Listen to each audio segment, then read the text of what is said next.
Studio. Welcome now, Paula Scanlan, Ambassador for Independent Women's Voice, and Mailman, Director of Independent Women's Law Center. Paula, May, thanks for joining us today.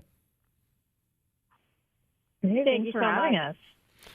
All right, so we wanted to have you on to talk about some measures that are being considered by our legislature that would establish the definition of a man, a woman, I think also a boy and a girl, if I'm not mistaken. It is my understanding that one of those measures in the House, authored by Representative Dana McClain, is actually passed out of committee. I believe that's HB 1607. Representative McClain was on the program a couple of weeks ago giving us a rundown on this legislation. Is that your understanding as well? It is. Okay.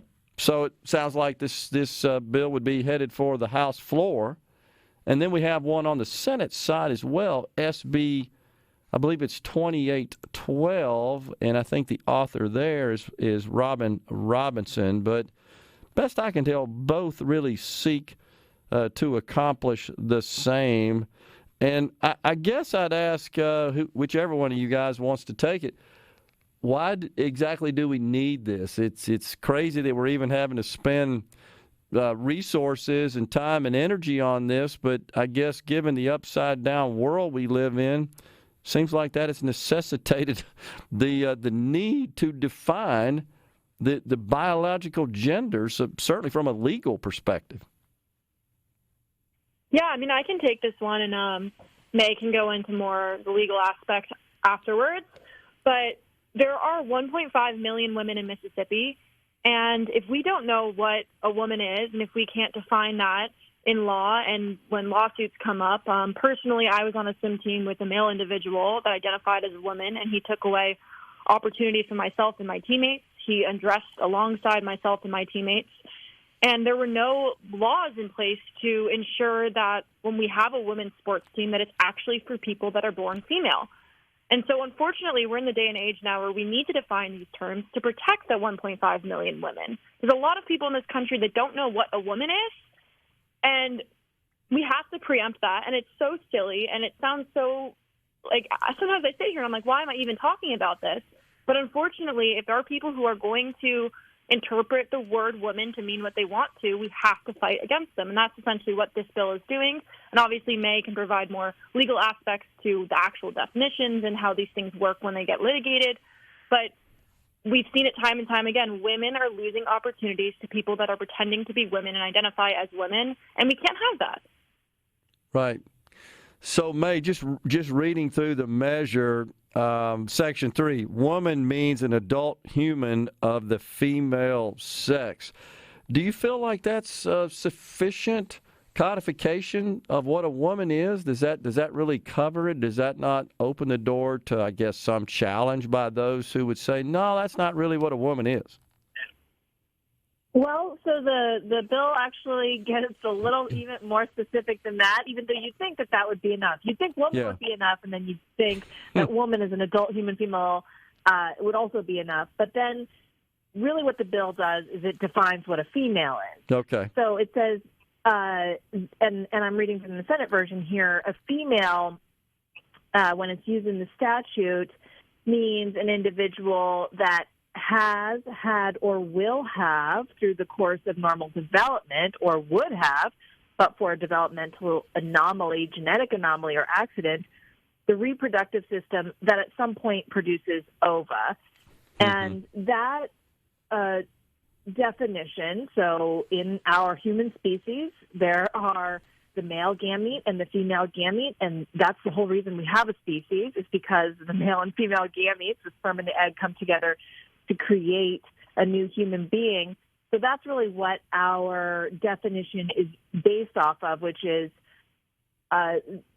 evolutionary biology, the whole existence of humans through reproductive mechanisms. So it's not rocket science, but what we've seen is that you could have a women's prison, you could have women's sports, you could have women's scholarships You could have Girls State. You could have Girl Scouts. You could have all sorts of things that say woman, that say girl, and those spaces are being invaded. And so this makes crystal clear that when used in state law, that girl, that woman, that female means biological female. Yeah.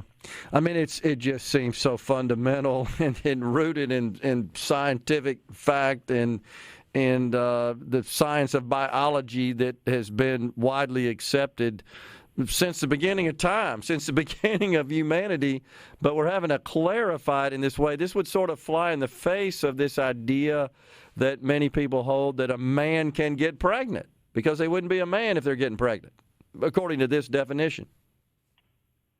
You know, I am currently 38 weeks pregnant, and I wish that men could get pregnant. I'd love to hand that one off.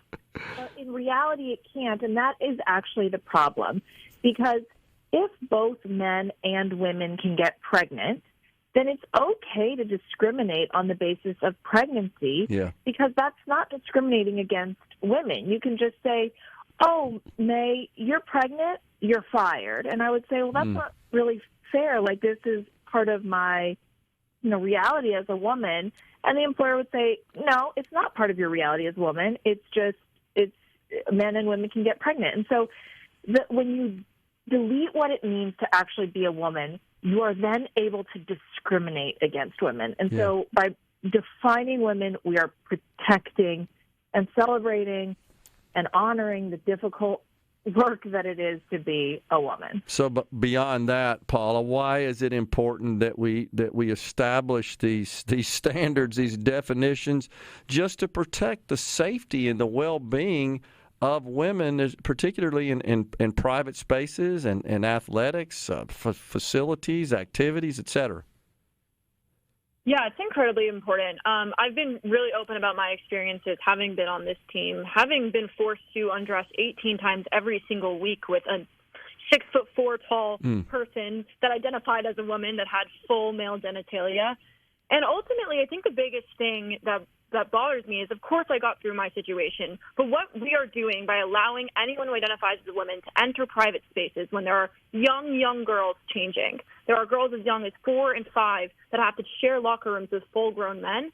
You're teaching girls that their feelings don't matter, and you're also teaching them to put their guard down and to say, well, if you feel uncomfortable undressing with a male, you are in the wrong, and it's reprogramming girls' brains to not be aware of situations that they're in danger. And we're starting to see these stories across the country. There are girls who are being assaulted in bathrooms, in shelters, in locker rooms, you name it, by people who identify as women. And we can't allow that to happen. We can't allow girls to ignore what they know is wrong and to ignore the feeling of uncomfortableness. We can't let girls be around predators and predatory men. And that's why this is so important, because if we continue to allow this to happen, we are part of the problem, and we are contributing to girls being assaulted in places and being left vulnerable and having trauma for the rest of their life from being forced to undress alongside men. And also, worse, that's happening in some of these bathrooms across the country. And I hear stories every single place that I go. There's a mother that comes up to me and says, my elementary school student is sharing the bathroom with a boy, and my high school student is sharing the bathroom with a boy. And it's heartbreaking, and so we really have to stand up to this, and no girl ever has to experience that again. It's incredible, and of course, recently we've seen injuries, right, in basketball games. We saw it volleyball game, I think, a year ago. I mean, because it's men out engaging in sporting competition with females, and like it or not, they're just usually stronger, bigger, faster, et cetera, and they could hurt other people.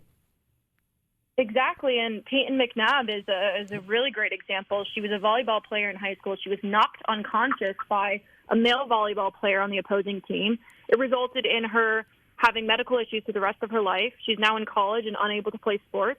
We are robbing young girls of opportunities to play at a higher level, but also to be physically well. She's going to be dealing with the health effects of that having happened to her for the rest of her life.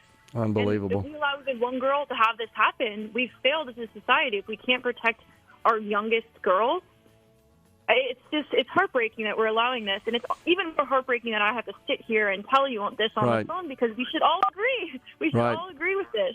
Yeah, I agree. Well, Paula, May, thanks so much for your efforts and your activism, honestly, and you're willing to speak up about something that is crucially important, just to have a safe and healthy environment for females and to protect them from those who would honestly are just doing harm to them. Appreciate your efforts. I think this legislation is going to pass, and Mississippi will be well on its way. Thanks a lot. Thank you, ladies.